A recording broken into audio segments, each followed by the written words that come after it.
Salut à tous, j'ai un ami elfe qui s'appelle Sylvain et il a vu une vidéo, on lui a montré une vidéo où j'ai expliqué comment faire de la peinture sur figurine. Et en fait il n'a pas très bien compris, cette vidéo ça servait à vous expliquer comment vous y mettre à la peinture sur figurine. Arrêtez de penser que c'est difficile, c'est juste un plaisir et qu'il faut juste s'y lancer. Et donc comme il n'a pas très bien compris, au lieu de se mettre à la peinture sur figurine avec ses figurines, il les a données. Donc pour moi c'est tout bénef, j'ai des nouvelles figurines à peindre et tout ça.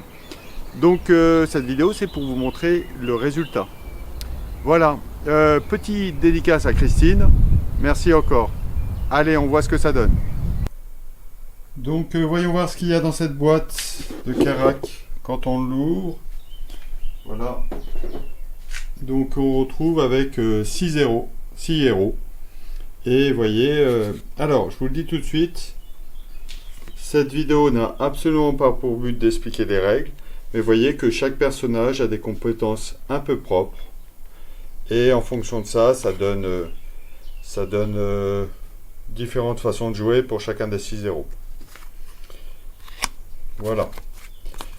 Moi, ce qui va m'intéresser, alors ce que je vais vous faire, je vais vous mettre un lien là qui doit s'afficher, si je monte correctement. Je vous mets un lien vers une vidéo que j'ai trouvée pas mal, qui fait une explication des règles. Moi, mon objectif est double dans cette vidéo, c'est de faire du fluff, d'une part, et puis de vous expliquer le plaisir que j'ai pris à faire de la peinture. Donc voilà, donc en gros c'est 6 héros. Vous avez ici, qui se balade ici, vous avez la voleuse Adérine, vous avez au fond là-bas qu'on va voir plus tard, vous avez le Argentus le magicien, Lord Xoros le prince noir, vous avez Oran le guerrier, un spadassin qui s'appelle Victorius et Gaïa une prophétesse. Voilà, alors vous voyez que c'est la première fois que j'essaye en caméra au point, donc vous me direz ce que ça donne. Alors je les ai peintes ces figurines, je vous les montre un peu plus, voilà. Je les ai peintes ces figurines et il y a un truc qui m'a manqué quand même, parce que là je vous ai donné les noms. Mon ami Elf m'a donné le livret de règles et tout ça. Tiens, je vous montre un peu le livret de règles. Et ce qui m'a manqué un peu, c'est en fait... alors le livret de règles, c'est juste qu'il est en plein de langues différentes. Et il faut aller à la fin pour avoir quelque chose de compréhensible. Il y a 6 pages de règles. Voilà, donc c'est très très court. Vous faites une première partie pour vous initier. Deuxième partie, vous maîtrisez. Troisième partie, vous maîtrisez les subtilités. Voilà. Et donc moi, ce qui m'a manqué un petit peu, quand je peignais, c'était le nom des héros, parce que c'est plus sympa de savoir qui on peint. Hein. Parce qu'en fait, de la peinture... Bon, je suis peut-être un peu geek, hein. Je prends ça se soigne pas. Hein. Mais quand je fais de la peinture, moi je me raconte une histoire en même temps. Donc voilà, vous peignez ces figurines, vous êtes content parce que peindre une figurine, c'est donner vie à un personnage.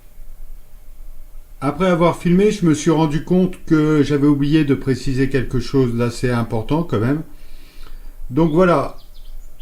Quand vous recevez la boîte, la grande boîte comme ça de Carac, elle vient avec 6 standees colorés, donc c'est très bien pour jouer. Mais si vous décidez de passer aux figurines en 3D, en résine, vous avez cette petite boîte avec les 6 figurines. Alors c'est important que je précise, parce que si vous décidez de passer aux figurines, ce qui est une très bonne idée de mon goût, au passage vous voyez le monstre final ici, eh bien il faut les peindre, parce que en fait... vous allez perdre en jouant avec des figurines non colorées par rapport à des standees colorés pour retrouver vos figurines sur le jeu de plateau quand il y aura plein de tuiles. Donc voilà, c'est une très bonne idée de passer à ces 6 figurines en résine, mais soit il faut avoir un ami qui va vous les peindre, ou alors c'est l'occasion de se mettre à la peinture. Voilà, et par un procédé audacieux, maintenant on va reprendre le cours de l'histoire tel qu'on l'avait laissé. Alors, j'avais déjà fait une vidéo, je vais vous en parler, je vais vous en parler, je vous mets le lien en description en haut pour vous expliquer comment se mettre à la peinture sur figurine. Et puis, je vous expliquer comment faire. Je vous montre ce que ça donne. En fait, c'est pas compliqué du tout. Il s'agit... Je sais pas si le focus, ça marche bien. Hein. Voilà. Il s'agit de faire des couches de base. Puis après, vous appliquez ce qu'on appelle un shade. Donc, en anglais, c'est une ombre. Ici, c'est plus un ombrage. Et ce shade vous permet de donner du relief à votre figurine. Et puis, vous avez juste à faire derrière un petit éclaircissement. Voilà, j'aime bien celui-là, ce Lord Zanros, le prince noir, s'appelle-t-il. Voilà. Voilà, et puis après, j'ai fait, à l'aérographe, j'ai fait un vernis mat, histoire que la figurine, parce qu'on les manipule quand même, le but c'est de jouer, hein, à l'aérographe, un vernis mat. Vous voyez, donc il m'a envoyé aussi pour le socle. J'ai un peu de mal parce qu'en fait, je ne sais pas si vous voyez vous imaginez ce que j'ai dans les mains, mais j'ai un truc avec l'écran un peu déporté, vous savez, qui se déplie, un écran tactile déporté, et du coup, ce que je filme, c'est pas en face. Donc, des fois, il doit y avoir des... Ah voilà, c'est là que je filme. Vous voyez? Donc, cette vidéo aussi, une vidéo d'initiation à la caméra au point. Puis peut-être aussi ce que ça donne au niveau du zoom. Voilà, donc couche de base, éclaircissement, shade, ombrage, et puis après vous refaites une couche, alors ça filme là, voilà, une couche d'éclaircissement. Voilà. Et puis donc ça c'est du sable qui a dessous, c'est aussi des pois cassés moulinés au Thermomix. Voilà pour les petites recettes. Et donc on fait des socles aussi.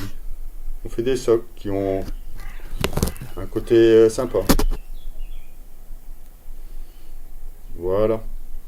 Donc voilà, tout ce que je voulais dire dans cette vidéo, c'est d'une part que je vais pouvoir, vu que j'ai fini de m'occuper de ces figurines, je vais pouvoir les rendre à leurs propriétaires pour qu'ils jouent en famille.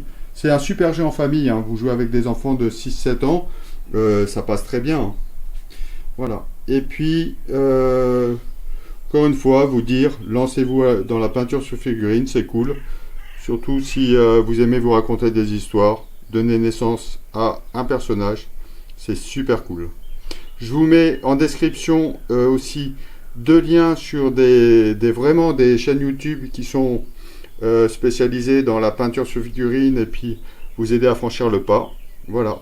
Et je conclurai ici, c'est en vous disant que j'espère que cette histoire, ne manque pas de sel et de poivre. Et en fait, cette dernière phrase, normalement, il n'y a que 2 personnes qui la comprennent. Voilà. En tout cas, quelles que soient vos activités ludiques, amusez-vous bien. À plus.